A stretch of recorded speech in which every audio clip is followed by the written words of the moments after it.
Calculations group. Once again, in the Formulas tab in Excel 2010, we have a little section at the end of the Formulas tab called Calculation. The first thing to look at here is the calculation options. Normally, when we change values in Excel, if there's a formula attached to that value, the formula will automatically update, and that's because the calculation options are nearly always at automatic. You will see here, however, there are times where you might want to change that. You've got automatic except for data tables, meaning all values will update in formulas except for the formulas that are inside of data tables.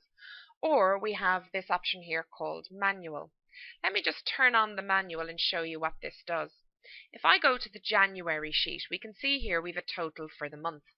If I were to change this value here for the 1st of January, if I change that to 5,000 and hit return, you'll notice that the total for the month has not updated.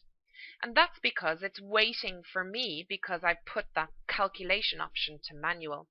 So if I say calculate now, the entire workbook will update. If I say calculate sheet, it's only the current sheet that will recalculate. So let me do that. If I click calculate sheet, you'll now see that it has updated the values.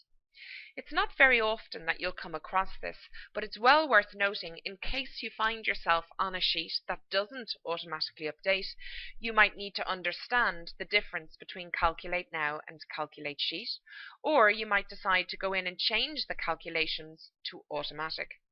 If you're not the owner of the workbook, I wouldn't necessarily change the options, but I would then, for example, press calculate now every time I wanted to update the formula that I've changed. So it's really more of understand that the option is there and what it means, the difference between automatic and manual.